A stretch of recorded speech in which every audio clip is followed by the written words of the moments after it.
নমস্কাৰ বাইদেউসকল, বহুদিন মই অংগনবাদী কৰ্মী, আশা কৰ্মী তথা ৰন্ধন কৰ্মী বাইদেউসকলৰ বাবে ভিডিঅ' দিয়া নাছিলোঁ, কাৰণ কোনো ধৰণৰ আপডেটো অহা নাছিলে তেওঁলোকৰ দৰমহাক লৈ বা তেওঁলোকৰ চাকৰিক লৈ। গতিকে মই বহুদিনৰ মূৰত এটা ভিডিঅ' লৈ আহিছোঁ আপোনালোকৰ বাবে। অংগনবাদী কৰ্মী, সহায়িকা বা ৰন্ধন কৰ্মীসকলক স্বাগতম জনাইছোঁ।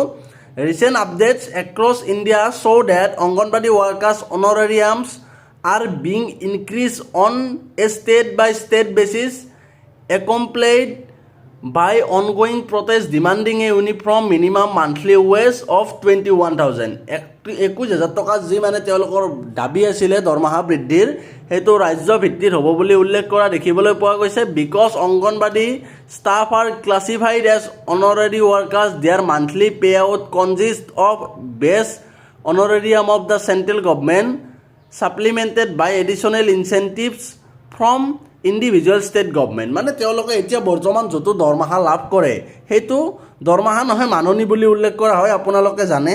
আৰু তাৰে এটা অংশ কেন্দ্ৰ চৰকাৰে পে' কৰে আৰু এটা অংশ ৰাজ্য চৰকাৰে পে' কৰে। The latest revisions and structural updates for anganwadi workers and anganwadi helpers are মানে বৰ্তমানত যিখিনি ৰিভিজন কৰা হৈছিলে, কেইখনমান ৰাজ্যত বৰ্তমান চেলাৰী ৰিভিজন কৰা হৈছিলে, মানে বৃদ্ধি কৰা হৈছিলে, আপোনালোকে চাব পাৰে।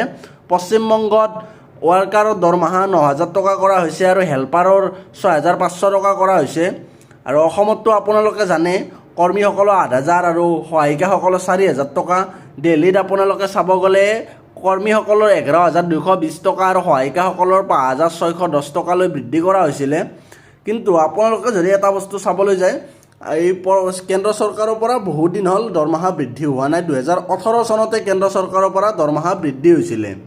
আৰু যিহেতু কৰ্মীসকলে কেন্দ্ৰ চৰকাৰৰ পৰাই দৰমহা বৃদ্ধিৰ দাবী জনাই আহিছিলে বিভিন্ন সময়ত, এতিয়া কেন্দ্ৰ চৰকাৰৰ যিহেতু বৰ্ষাকালীন অধিৱেশন আহি আছে, সংসদৰ বৰ্ষাকালীন অধিৱেশন, তাতে হয়তো যদিহে বাজেটৰ এইখিনি মানে অংগনবাদী কৰ্মী, সহায়িকা লগতে আশা কৰ্মী আৰু ৰন্ধন কৰ্মীসকলৰ বাবে কিবা এটা যদিহে ইনচেণ্টিভ তেওঁলোকে দিয়ে, কেন্দ্ৰ চৰকাৰৰ পৰা আৰু 2,000 টকা বৃদ্ধি কৰিলেও বা যিকোনো এটা মানে মাননি বৃদ্ধি কৰিলে তেওঁলোকে যথেষ্টখিনি সকাহ পাব।